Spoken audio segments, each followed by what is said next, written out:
David W. Daniels, thank you for joining me in the trenches. Nice to be here. Before we chat about what I want to chat about, what is your background? First of all, I'm a Christian. In 1972, some guy walked into the apartments where I was sitting on the grass and offered me a little chick tract called This Was Your Life. And I read it to him out loud. And he asked me if I wanted to receive Jesus as my Savior. And I said yes. And I prayed prayer in the back. And he said, go to a church that teaches Jesus Christ. So I found the first church I could find that taught Jesus Christ, one of my best friends. So I went to the Church of Jesus Christ of Latter-day Saints and became a Mormon for 4 years. Didn't even know until I was going to the stake center and found out there wasn't any stake. It was really a very boring church thing. But ultimately, after that, my dad pulled me out of the Mormon church by pulling me into the occult because he was religious science. And I went for the rest of the 8 years from 1972 to 1980, getting into various forms of the occult.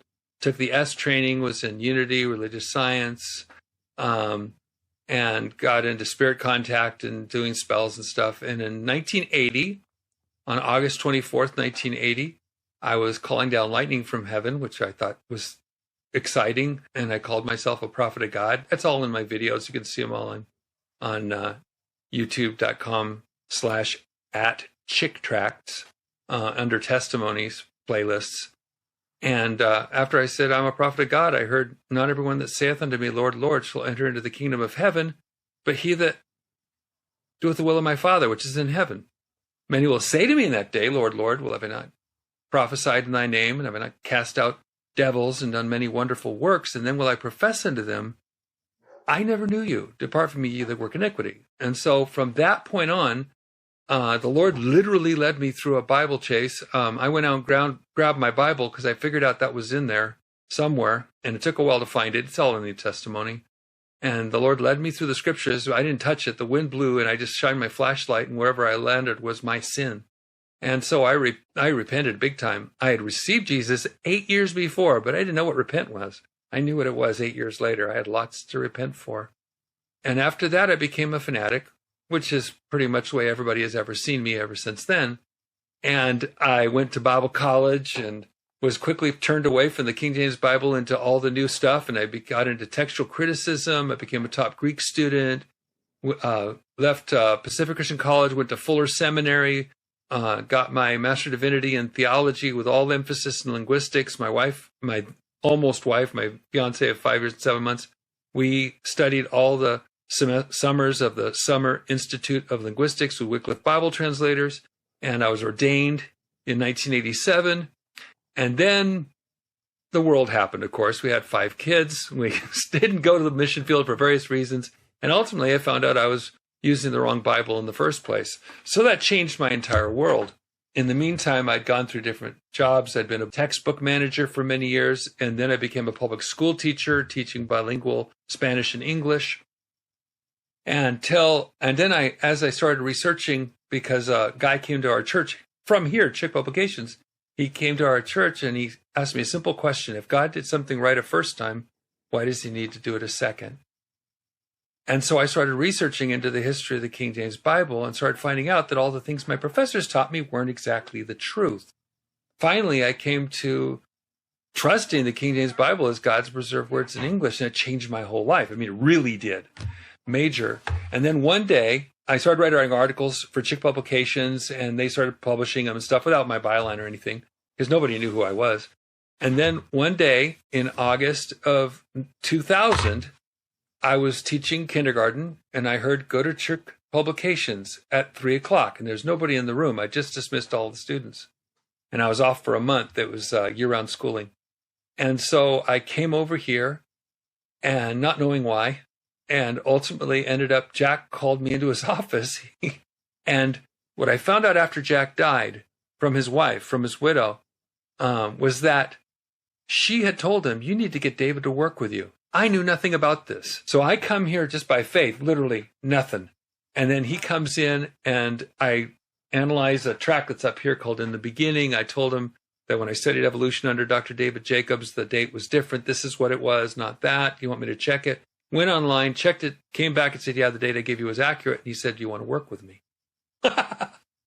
You never know how your life is going to change. From that point on, Jack let me research.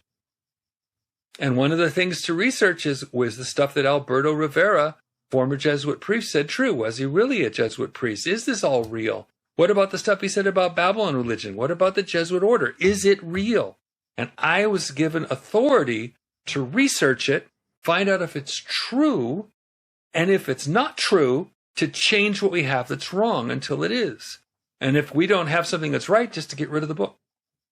I was given that authority as a research consultant. And Jack and I worked together for 16 years. We wrote all the Chick tracts together, and he let me write some of myself. And I actually got to write this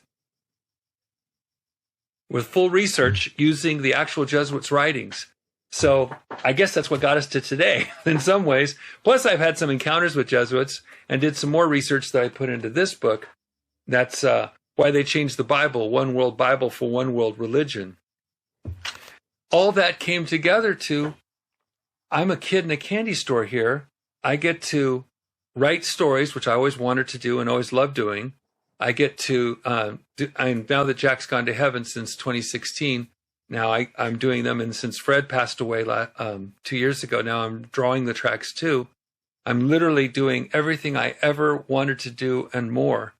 And I'm a kid in a candy store, and nobody here will fire me if I find something that goes against what we believed, or even something I wrote. I literally had to rewrite one of my books because I was wrong, and we did it.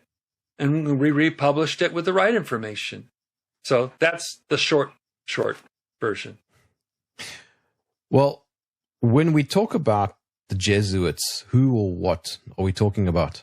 We're talking about an order that was established by a man named Ignacio or Ignatius. One of the things that people like to do, since the Catholic Church in the Middle Ages said you can't educate in any language but Latin, then when you started to do stuff with them, you had to kind of take whatever your language, your name was, and kind of adapt it into Latin. So if his name was Ignacio, it becomes Ignatius. Anyway, Ignatius was a guy who had some plans. He wanted to become a big hero, and he wanted to be a hero for Mary, and he wanted to do things for the Catholic faith. And I believe the devil had plans for the guy. And when I research his history, his own words, I mean, he tells about, when he was injured by this cannonball, that just a 1 in a million shot that shattered his leg. And the shattering of his leg stopped him from being the hero that he wanted to be as a warrior. And he was a good warrior. He was so good that the enemy was willing to take him to his family to recuperate. I mean, that's a pretty powerful guy. That's like taking George Patton and you're a German and saying, no, I don't care that you're my enemy.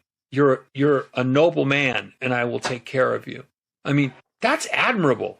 There's no way around that.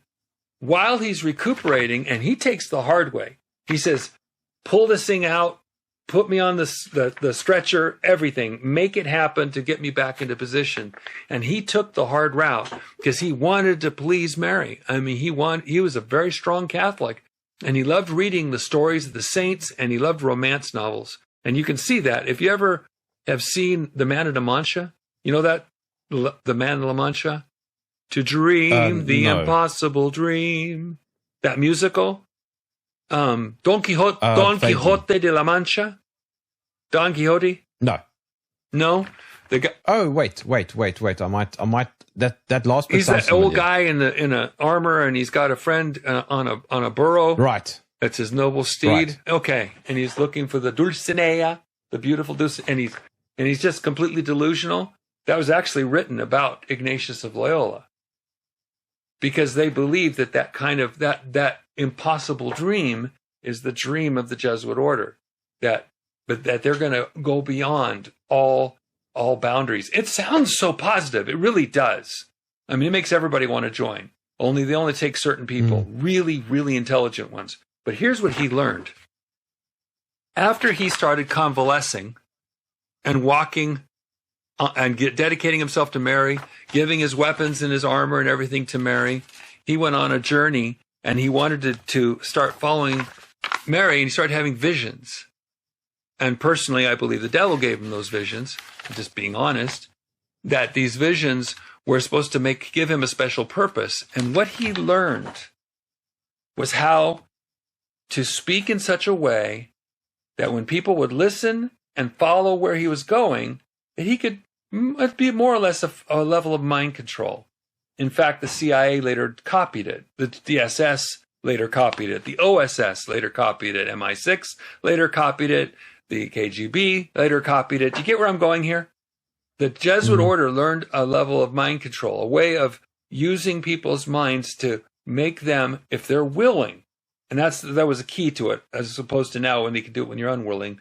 They take willing people and they bring them into the order, and they become basically almost a zombie in the hands of their superior, so that their morals are whatever they're told their morals are. If God they just told that's what God, if God does it, it becomes right. Because God does it. And I am representing God to you, so I'm telling you to kill that person, so that is right. Yeah, they don't ask questions. No, you don't ask questions. You do at the beginning, in the house of first probation. You do everything, and you go through all the different stages of what it's like during the house of first probation. That's when they watch you. You don't know that they're watching you, but if you read, say, here, this is the Constitutions of the Society of Jesus, edited by George Ganss in 1970. You can read in here. It tells you how the probation works. It tells you what they're looking for. It tells you how they're looking after you. And that's why I summarized all that stuff in this comic book, to make it really easy. Because a lot of people talk about the Jesuits, but few of them get it right. I'll just be honest. I don't like talking down other people, just to show you that the information's here. No, you're more than welcome to talk down. It makes things easier to understand. So let me just make sure I'm following. So it was started as sort of a militant wing of the Roman Catholic Church to suppress the rise of the Protestant denomination. Yes, the timing could not have been better. I mean, because the Reformation starts in 1517, then 1530, by 1536 to 1540. By 1540, finally, the Pope says, all right, these are the things that we want you to do. You know, that the two things that they're commissioned to do, and that is to become the confessors, you know, the person that they can go to confession to, of the powerful, and the teachers of their children. The reason is to put the Jesuit mindset into those people, so ultimately thoughts can be given to them. They can be directed and guided in such a way that they do two things. Number one, they do what the Jesuit general wants. And number two, that they're ultimately good to the Roman Catholic religion, regardless of what the Roman religion decides to do. So ultimately, they become subservient. Right. Okay. So just to double check something, because when I was doing some homework before this conversation, I saw some websites pop up saying that Ignatius was a crypto Jew. Is that correct? I don't know. I don't really care. Don't tell me about where somebody came from. Tell me what they do. That's when I'll show you the person. It's what they do that makes a difference. And again, his big thing is all to the greater glory of God. But it actually wasn't. It was to the greater glory of the Catholic Church. Well, yeah, but remember, what do you define as God?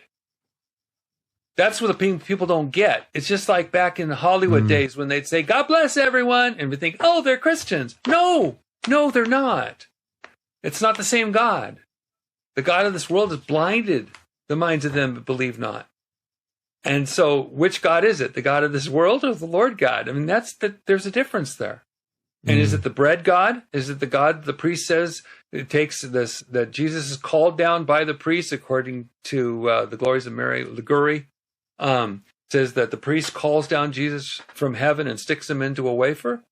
I mean, is it that God, the bread God, the same bread God that you find in the Aztec and other tribes around the world? Or is it the Lord God, the creator of heavens and earth? It's different gods. Would you say that their initial purpose was good, noble? If what you believe was right, then making people serve the right would be a noble purpose. And like I said, they can get people who are generally moral, but are willing to set everything aside for the sake of the judgment of the superior. When Jack was burying his daughter over at the cemetery, there was a guy who had gone through the first year of his Jesuit training. And at the end of the year, it was a full class at the beginning. It was down to just a few at the end. And then at that few, after they passed through all the testing and everything at the end, they said, are you willing to literally abandon everything you believe and think and for the sake of the Jesuit order? And he was not. So he left.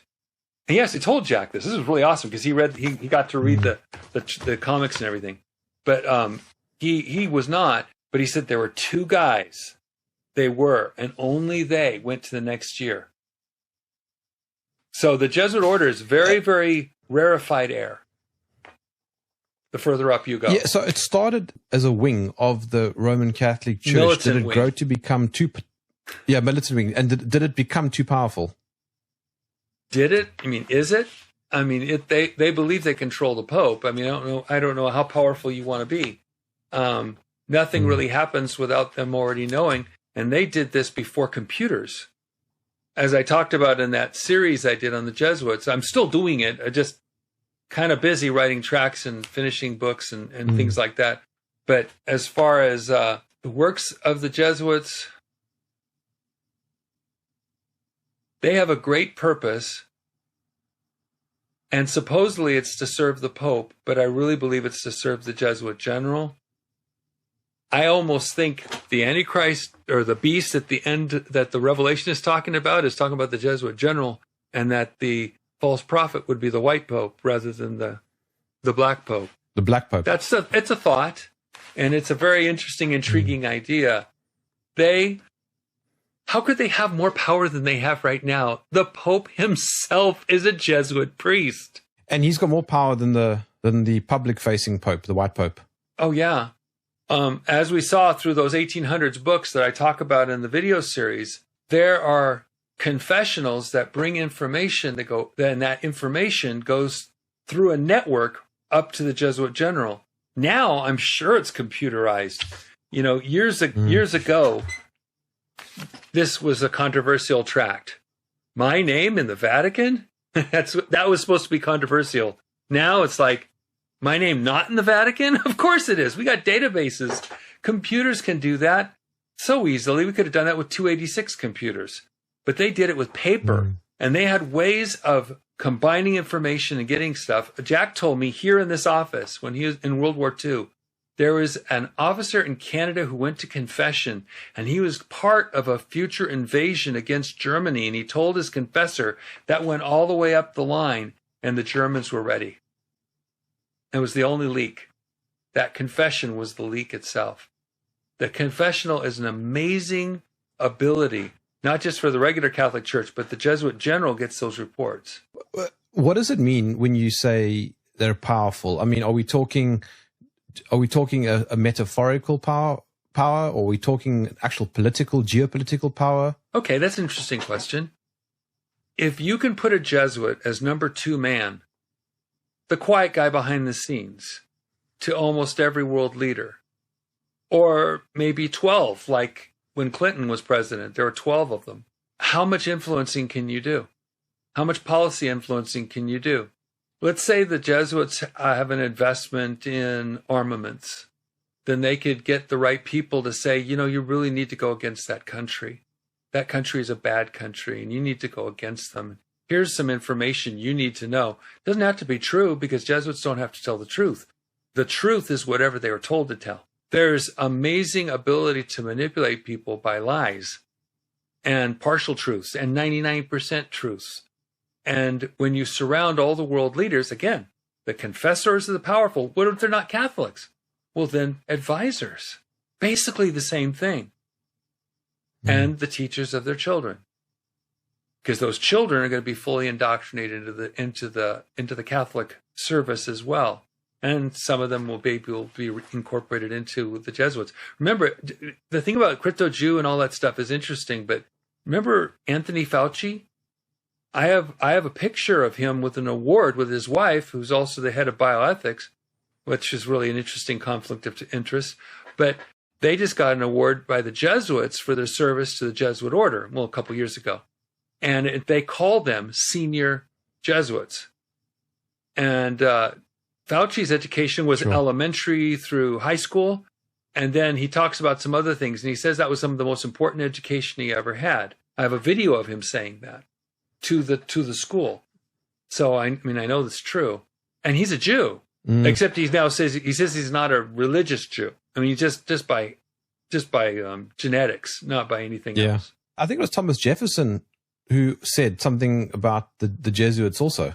There's so many quotes in the Founding Fathers, and Samuel Morse also spoke about the Jesuits. Abraham Lincoln spoke about the Jesuits. Yeah, there's a lot of quotes. I don't have them all in my hands. And you were saying the Jesuits get behind a number of world leaders. Are we talking like right across the world? Yeah, evidently they got behind Stalin. Got behind Pol Pot. Got behind Mao. Yeah, just basically all over the place. They go all over the world. Hitler too, I believe. Yes, most definitely. Mein Kampf was basically written by Bernhard Stempfel, and that was a Jesuit priest. The SS was put together under the auspices of Jesuit uncle of the Himmler that did the SS. His uncle, anyways, the uncle was a Jesuit priest, and his stuff came into that. Cecil Rhodes, you know Rhodesia? You're in Africa. Okay, Rhodesia. Cecil Rhodes, Zimbabwe now.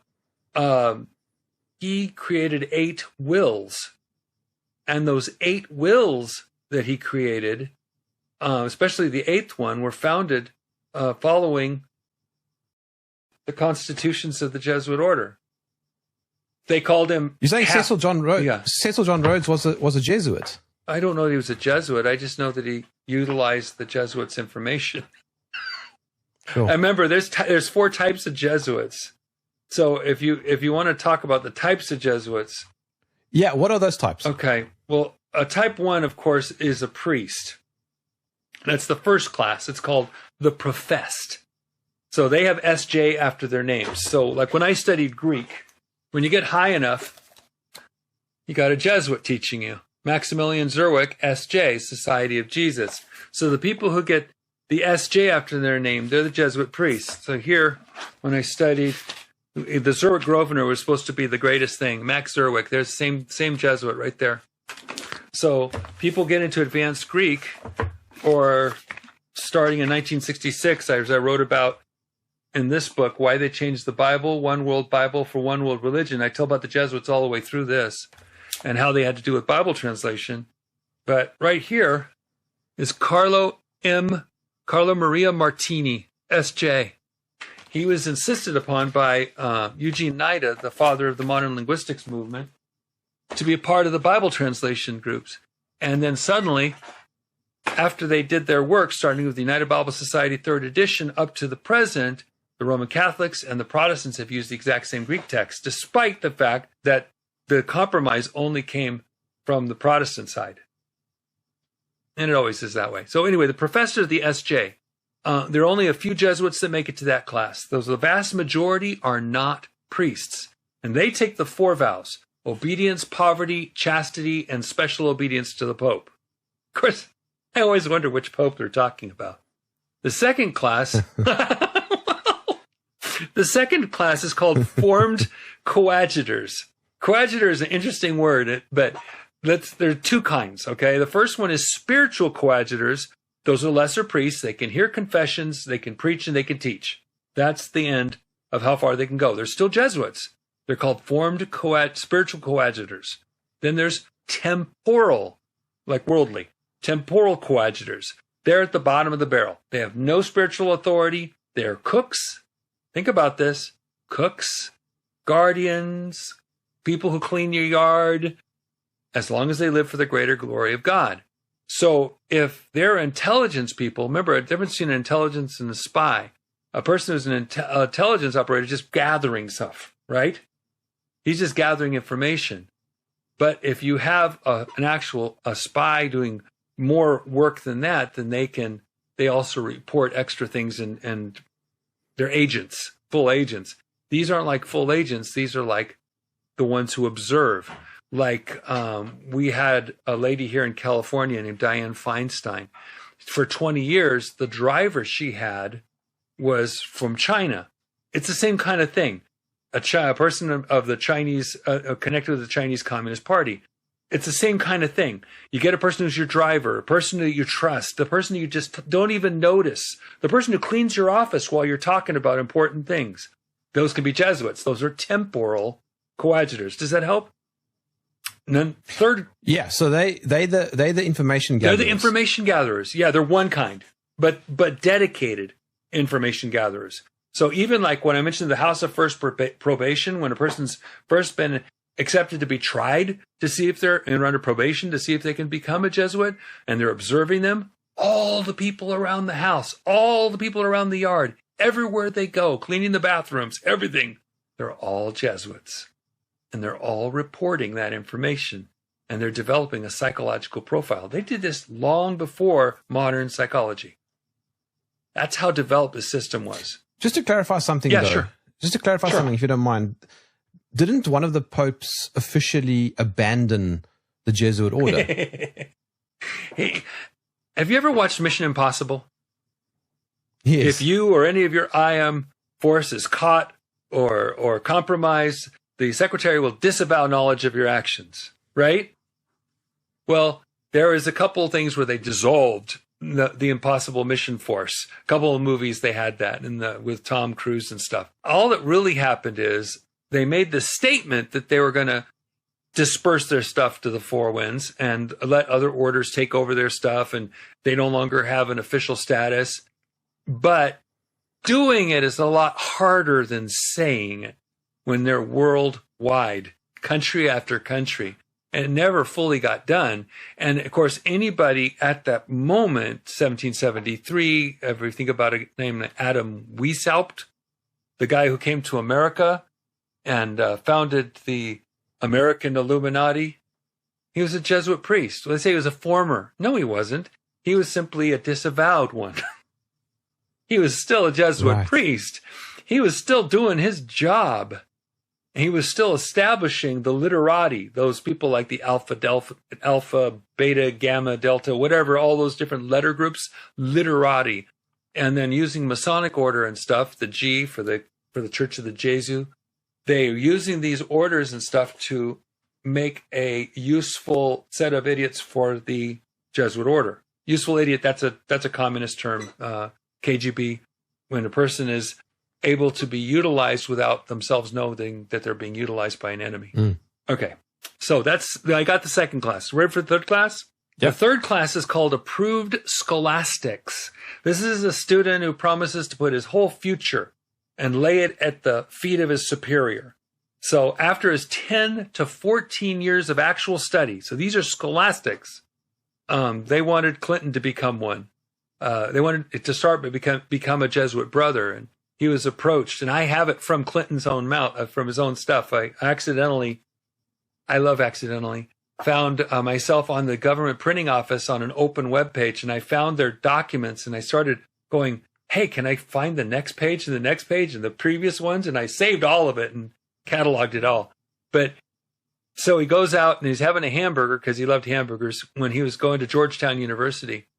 And a teacher sits him down and he said, have you considered becoming a Jesuit? And he said, wouldn't I have to become a Catholic first? He said, you're not Catholic? I said, no, I'm a Baptist. Because he displayed all the Jesuitical tendencies that they were looking for, that they wanted him to become that. And he himself said in his own speeches when he came to Georgetown, which I also downloaded, how much he appreciated the Jesuit education, and how many Jesuits were there at the White House with him, and how many were working in media and all around him and stuff. So he's very at home with all the Jesuits. All right, so proof scholastics are a student who promised to lay that future at the hand of the superior, right? So whether he becomes a priest or a janitor, he has to trust that the superior speaks on the behalf of God. So that's a scholastic. That's 10 to 14 years worth of training. And Ignatius would say, basically, give me a child when he's 4 or whatever, I'll give you a Jesuit for life. They want to train him up, and they make him into what they want. Again, teachers of their children. The 4th class, that's the hard one. It's called still indifferent. That means, and again, this is all in this book, okay? There's a great story about how this one got, how did we get an actual Jesuit book here? Anyway, still indifferent has not been decided where these people are going. So they have to still trust their superior as God and wait for his decision, no matter how long it takes. But I add a 5th class. I've done this because of all the research I've done always leads me to a 5th group that's separate from all the others. And I just call it Jesuit educated. They're educated by Jesuit teachings and Jesuit methods. They may not even know it's Jesuitical. I had a student I was teaching Greek to, and I was telling them they're going to Bible college. I said, sooner or later you're going to have something from Zerwick, Maximilian Zerwick, and the next week came back with Maximilian Zerwick's books. And I said, go to your teacher and ask if they know what that means. They asked J. Well, it was S-I, because Jesu with an I instead of a J. But went and said, do you know what that means? Oh, no, I don't know. I don't know if it was true or not. But they don't even know if it's Jesuitical necessarily, but there are millions of Type 5 Jesuits. In seminary, we were being taught Jesuitical stuff. We just didn't know it was Jesuitical. We didn't know what it meant, didn't know where it came from. It was simply the teaching. And that's why there are millions of people who are backing and following through this educational system that the Jesuits don't have to do it. It's like the Mafia Don. The Mafia Don doesn't personally kill anyone. He has everyone else do it for him. The Jesuit gets other people manipulated so they do the dirty work for them. Only the very few things that are very specific and need a lot of high expertise do they do themselves. What is the ultimate goal then? I mean, if they're infiltrating all over the place, like you've been explaining, to what end? Ultimate subservience to the Pope. They want the Catholic Church to rule the world. And they've got over 1 billion people, or 2 billion, or whatever the number is. I mean, talking about Roman Catholics? Nominal, at least nominal? Yeah. Oh, definitely. And do they want that? Yeah. The Bible says that the whore of Babylon is going to take over the world, but only reason it's going to do it is not because of their efforts. It's because God sends them strong delusion. 2 Thessalonians chapter 2. For this purpose, God sends them strong delusion that they should believe the lie, that they all may be condemned to believe not the truth, but had pleasure in wickedness. So the people who refused the gospel at that time will absolutely fall in line. That's the way it's going to be. That's what the Bible says. So, I mean, it's going to happen. So that infiltration strategy that they're so good at, is that one of the reasons why the Roman Catholic Church appears so unified and all Protestant churches seem so splintered? See, that's the thing. They're not unified. They're only unified in calling the church mother. They don't agree with anything. One of the things they talk about is semper eadem. Do you know that saying? Semper eadem. It means forever the same. They teach that everything that is accepted as a dogma in the Roman Catholic religion was always and everywhere believed by all, which is completely a lie. Because usually there's all these different people with all these different thoughts, as that Jesuit priest told me himself, who was teaching me Spanish in Mexico back in 1981, that they run the Pope. They get the consensus, they get this general idea where they want the Pope to go, and then they influence the Pope to go that way. And then eventually the Pope announces it as a dogma or doctrine, and then people believe it. And the Jesuit order is pulling the strings. They got the hand up the doll. Who funds them? The Vatican? I'm sure they get funded by lots of different means, black ops and other things. Just like they get on both sides of every battle, so they're always making money if they need to make money. There's a book called The Secreta Moneta. Have you heard of that? No. The Secreta Moneta. You can go online if it's not taken down. And if it is, ask me and I'll send it to you. The Secreta Moneta is the secret doctrine of the Jesuits. It's the one that was so secret that when a guy down in South America found it, it was under the bed he was staying in. He regularly stayed in this hotel, and there was this bed he liked, and they loved him, and he was a nice guy. And he felt this funny lump, and so he reaches underneath and he finds this book, and he translates it, and it's the secret doctrines of the Jesuit order. And after he realizes what it is and how powerful it is, he closes it back up and puts it back, and he takes off. Well, the Jesuit comes back realizing he'd left it there, and he gets it out, and he knows it's been manipulated. Because again, they're like the early before CIA. They're very cognizant of everything, and so he knows it's been tampered with. He knows it's been touched, and so he finds who was in this room, and they start a nationwide manhunt for him.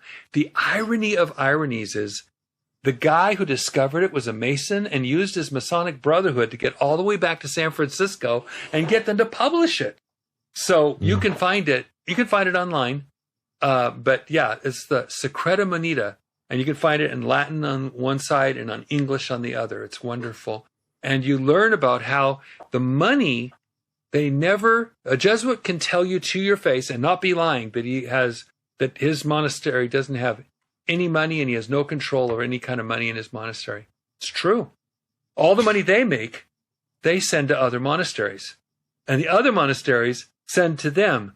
So that everything is so crisscrossed that no one can say they know each other. They have plausible deniability, but they use rich widows and rich people, especially widows. They love those, and flatter them, and they minimize their sins as their confessors until finally they get their money and they get their property on their death.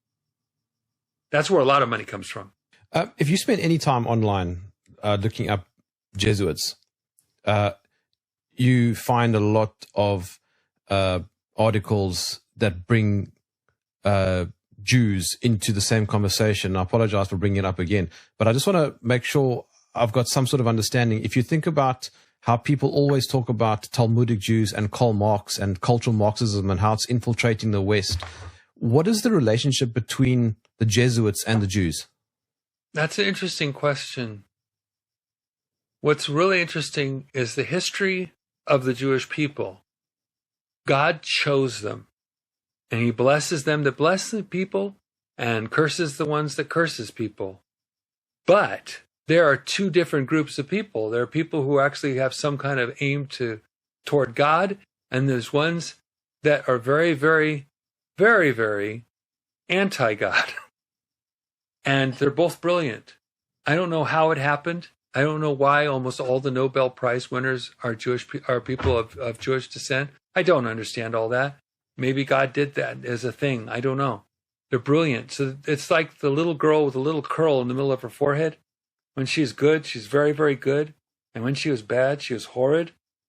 I asked Jack about the whole thing about Jews and Hollywood. Jack Chick, founder of Chick Publications.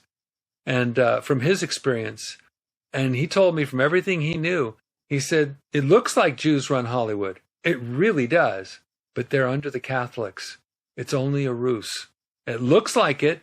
And they use, there's the Catholic occultism. There's the Kabbalah. There's the OTO, the Ordo Templi Orientis that really runs Hollywood. There's that kind of stuff. But ultimately, it's still under the Catholic Church. Despite all that, it's almost the Jews that do bad things are like a subset under the whore of Babylon. So the Jesuits use Jews as a punching bag. Well, yeah. Well, just like the devil has no better pleasure than taking the chosen people of God, the people that God personally picked out of all the people on the earth and pervert them as much as he possibly can. Same way with the Baptists who preserve the Bible. Some people who are Anabaptists or Baptists, to their deaths, preserve their Bibles against the Catholic Church. And so what did the devil do? He picked a Baptist, Eugene Nida, and he became the pivot point for modern Bible societies and modern Bible translations, just to stick it to it. Why not pick a Baptist? Why pick somebody who's on the fringes? No, pick a Baptist. What could be more insulting than take a Baptist himself and destroy it? It's kind of like the purpose-driven church, Rick Warren, and his occultic connections and all that kind of stuff that's happened with him, and his connection with Robert Schuller and all that. He's considered a Baptist. The devil loves using people that God chooses, using people that God has done great things with, and picking somebody out, maybe binos, Baptist in name only, or maybe, Jews in name, kind of ginos, I don't know, Jews in name only. They have a name as Jews, and they're willing to be patsies, and just like scientists and other things for evil, but other ones do really good things, wonderful things, and they're precious souls, all of them, including the Roman Catholics who need Jesus Christ. So do the Jesuits try to infiltrate Protestant churches around the world? Yeah, that's their job. Their job is to infiltrate everything, everywhere, every time, not to leave anything uninfiltrated. Because again, the Jesuit general is responsible, and has been for centuries, for understanding what's going on in the entire globe, all around, every country, everything that they can get their fingers into, they do. And they did. They got into China real early, and anyway, that's too many stories. But the bottom line is, infiltrating Protestants is the easiest thing, because all you have to do is, throw out a few words and have a few recommendations and go to church. You could be quietly re-educated whatever way you want to, but then come into a Protestant or Baptist church and then say the words like they say them, do the things like they do them. But inside, they have something called the Doctrine of Reserve. Do you know that doctrine? The Doctrine of Reserve goes all the way back to Alexandria, Egypt. It goes all the way back to Origen and Clement before him, Clement of Alexandria. The Doctrine of Mental Reserve is where you say the truth, but you withhold. You hold in reserve the actual complete truth. So if somebody says, I did not break through that window and rob that house, what they held in reserve is they went through the front door. They broke the window when they left. Get it? That's the doctrine of reserve. And so they use the doctrine of reserve so they can make confessions, but inside they're saying, to the greater glory of God, I make this confession, but I don't really believe it in my heart. And so they believe that because they're serving the greater glory of God, they can make all those confessions. They work their way up. They go through Bible college. They become ministers. They become pastors. They become radio evangelists. They become whatever. They get married. And sometimes, and they get women that also can be recruited into this. And they marry these pastors, and they marry these people, marry Protestants who are up and coming, who actually have a real future going for them, and destroy them from within. I think that the political term to what you were referring is limited hangout. Okay. Yeah, there's a lot of limited hangouts. I mean, if you get out Gury's Doctrine of the Jesuits, there was a printing made of Gury's Doctrines of the Jesuits. Great book. Translated from the Latin by Paul Bert, member of the Chamber of Deputies, the professor of the Faculty of Sciences. It was really cool. And we got it in English here. And the beginning of this tells about what you're about to read. And it tells you about what kind of a person a Jesuit really is. Like it says, but the most interesting fact that is brought out in this part of our study is the deep scorn that the Jesuit has for women. In the daily practice of life, there is no kind of mystic caresses nor wheedling undulations of voice and gesture that he does not resort to in order to seduce her. But at the same time, Gury says in this book, better feel the evil will of a man than the good will of a woman. They're given this. It says, if he does not know what is love, the Jesuit, nor even decency, no more does he know what is delicacy, generosity, devotedness, friendship, personal dignity, civic duty, love of country. He ignores so thoroughly these noble things he doesn't even know their name. You'll not find a single word of these in Gury's volumes. everything that makes the heart of humanity palpitate, leaves him cool. He degrades everything he touches, suppressing conscience, delivering free will into the hands of a director, practicing deceit, even towards the confessor, who by him is suspected of being tinged with secularism. And he goes on and on. Trust him not, O young maiden. If thy fortune disappears, or if his increases, he'll abandon thee without remorse, with authority from his director. Trust him not even if he marries thee, for he can, by the simplest of processes, sever the bond 2 months after marriage if he declares its requirements not to have been fulfilled, and leave thee mercilessly and dishonored. Goes on to his child. Don't trust him if he's your dad. Don't believe under the thought that he's pious in his promises, nor in his oath when he sells something to you. Those are little peccadillos permitted to merchants. Beware of him, all of you, and avoid him as the plague. Neither your goods, nor your life, nor your honor are in safety with him. Last one. The laws exist no more for him. Neither the civil law, nor the sacred ties of the family, neither the laws of honor, nor anything constituting that cement which binds together the elements of society.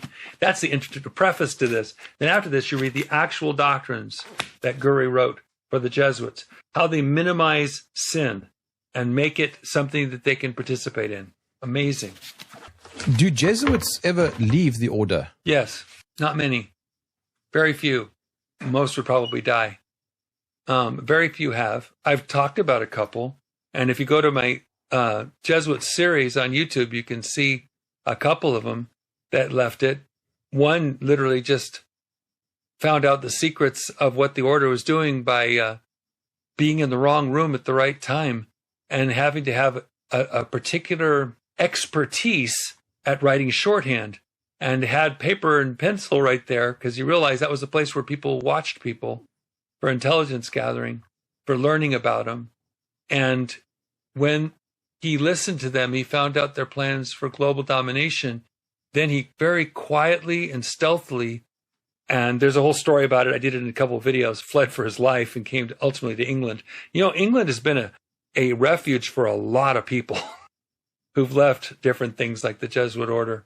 America, they eventually got Alberto Rivera. One of his old best friends poisoned him, and he had to have a stomach pump that night, and it took him 4 years to die.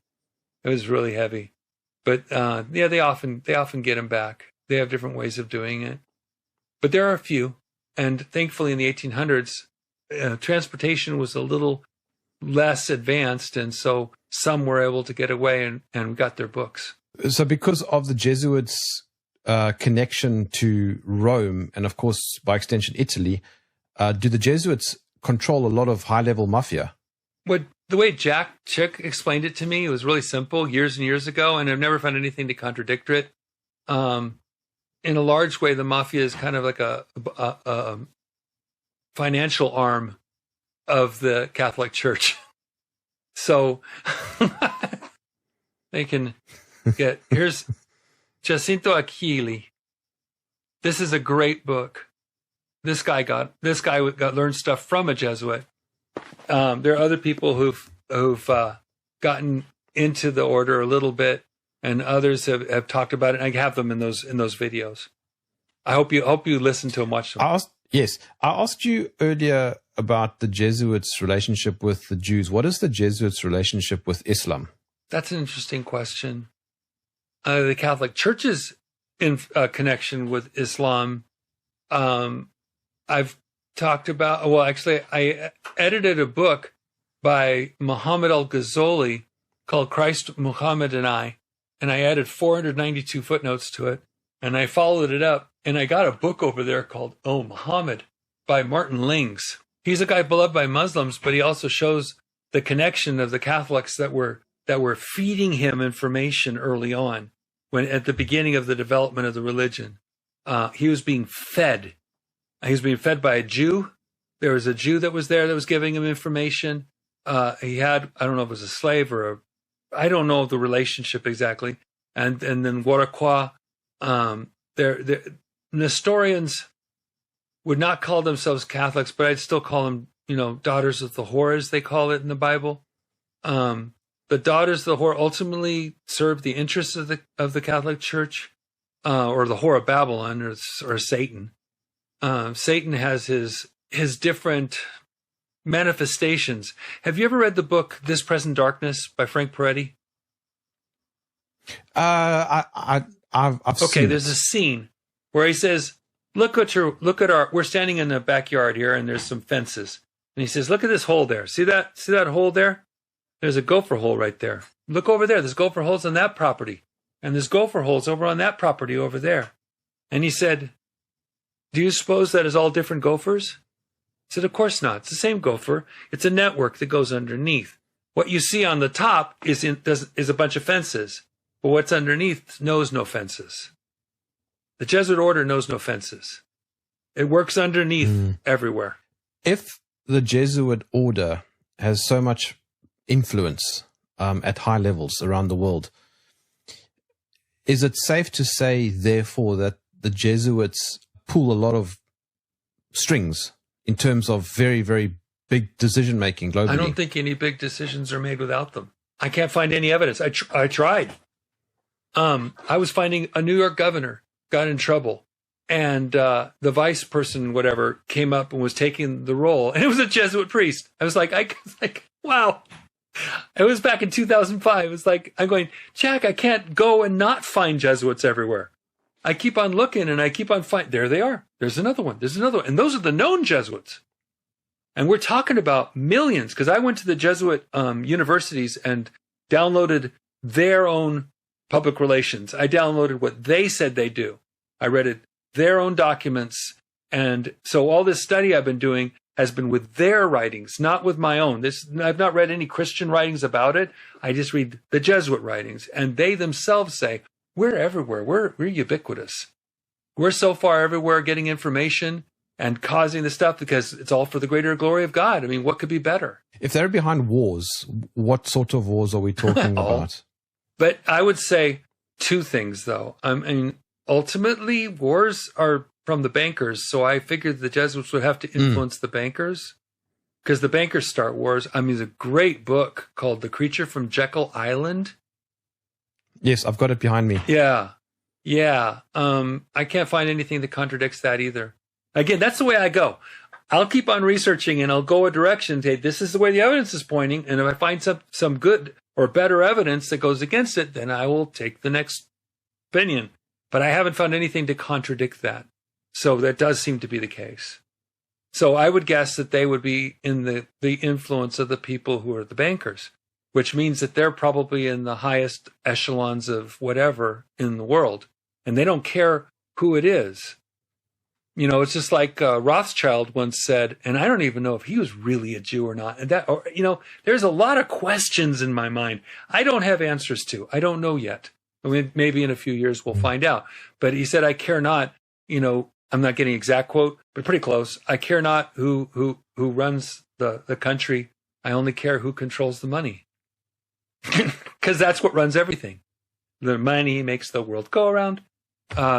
The idea is that they work that monetary exchange. And don't forget, at the very end of time, there will be a single monetary exchange where you cannot buy or sell unless you have a mark on your right hand or your forehead.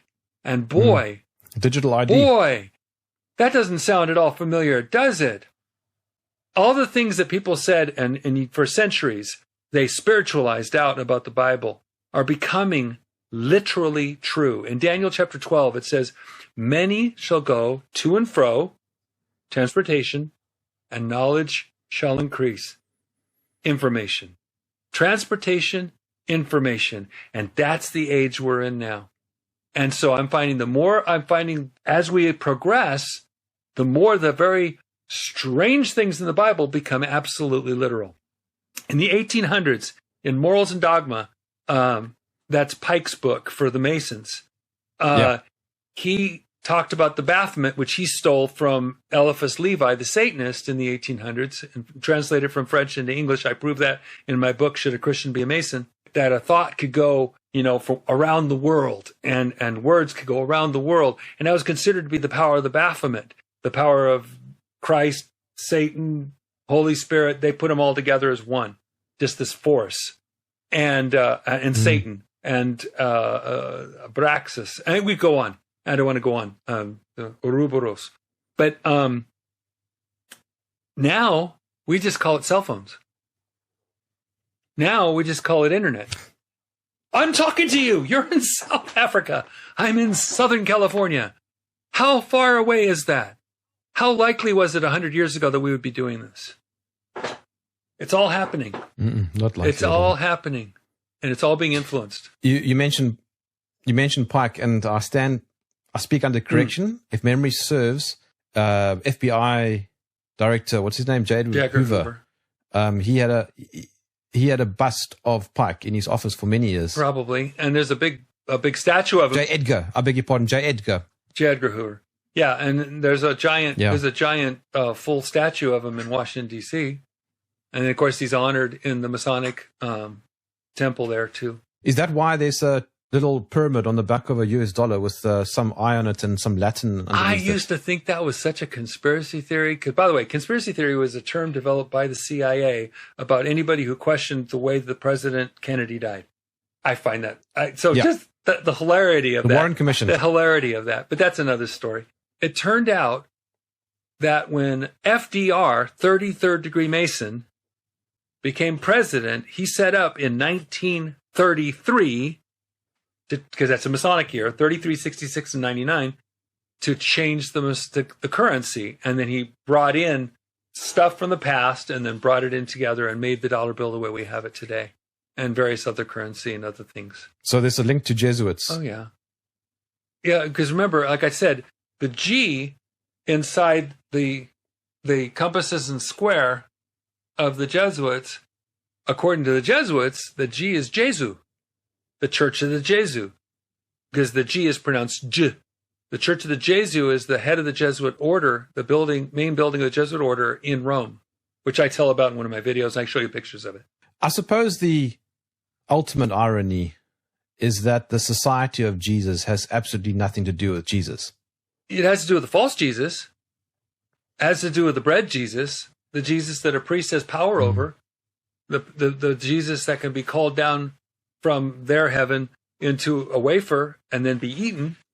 The Jesus that is a little fiery God that is controlled by his goddess mother, and has to be placated. And then if she's placated enough, then she will be the merciful one to get angry little Jesus man to calm down and do nice things. That's a different Jesus. And that's what Galatians calls another Jesus. Are there risks to having conversations like this? There are always risks. The question is it worth it to talk about the truth? And again, I'm not saying anything that's not already everywhere. It's all over the place. I published it and all my books are all out.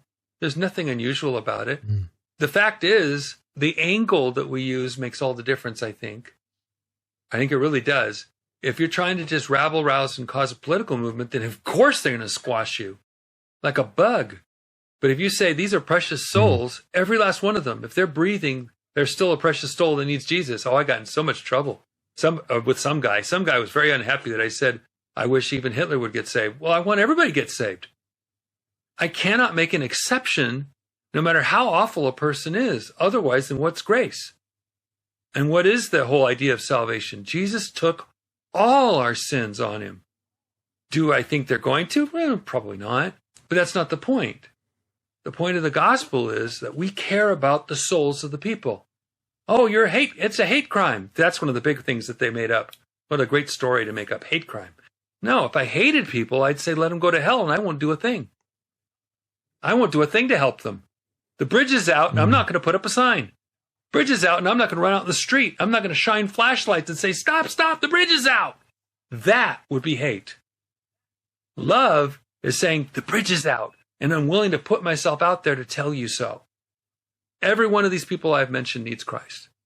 And a few of the people who left the Jesuit order thankfully got Christ, and probably his angels were protecting them. I would not doubt. I think there's some people that were literally protected by angels when they found out what they did and were able to reveal what they did. But at the same time, if they're saved, if they have Jesus, whether they live or whether they die, they are the Lord's. They go straight into his presence, and they have no worries. Is the Jesuit order a snowball that's rolling down a hill? I think everything's a snowball running down a hill right now. I think time is a snowball rolling down a hill. We have so little time left. It is so important that we do what we can to spread the gospel of Jesus Christ, to tell people there is hope after this life in all there is. And it's not about political movements. Do your thing, do your political thing, that's fine. But take care of your eternity, because that's the most important thing. I think that's what's more important than anything else, because I think God can bring revival. And with revival, whole social movements happen. The First Great Awakening, the Second Great Awakening that happened in America, those were huge, and they were brought back to the Bible. They believed this book and were willing to follow it instead of any man-made doctrines. And when they did, they treated each other better. They were nicer to people. I mean, look what happened with slavery. I mean, that was taken care of in this country a long time ago, where there's still white slavery in Muslim countries because they don't have the same God. If they did, if they served the right God, they'd know that they were not to do that. They would treat them as brothers, like the Onesimus in the book Philemon in the New Testament. There's so many things that could happen. So yeah, history is spiraling down, or woman with birth pangs. You could get all different terms you can use. But there is going to be a point where God's going to say, okay, enough's enough. Everybody out of the pool. And a lot of people don't know. A lot of people don't know that there's a lot of black on black slavery in Africa. Oh, yeah, there's slavery of every kind. One of the biggest slaveries is child slavery. And that's what the elites are doing right now. And that's what's been coming out in the last few years. You're going to find out more about it. I don't have to tell you a thing. You'll find out about it. You'll see human trafficking like you've never seen before. You'll find out what these big movements have been doing. You'll find out why they've cordoned off parts of the ocean, why ships go by in the night. You'll find out all sorts of stuff that's been going on. Things like even Mel Gibson once said, when he didn't get any good accolades for telling the truth, that they trade kids more than money in Hollywood. There is so much human trafficking. That's one of the biggest sins that's going to come out. But it is all going to come out in the wash. I really believe so. And I believe for God bringing revival. I like Mel Gibson. Isn't he a Catholic? Yes, he is. He's a Tridentine, though. That doesn't mean he's not a Catholic. It just means he doesn't like Vatican II and all that stuff. When the Catholic Church takes over, it doesn't matter if it's a conservative or liberal. It doesn't matter one side or another side. The Whore of Babylon ultimately is going to take over, but God isn't going to happen until God says so. So I just say, do what you do. Be kind to everyone, no matter what group they are from. Be good to them as best you can, and live a life that is pleasing to God. God will have to take care of the rest.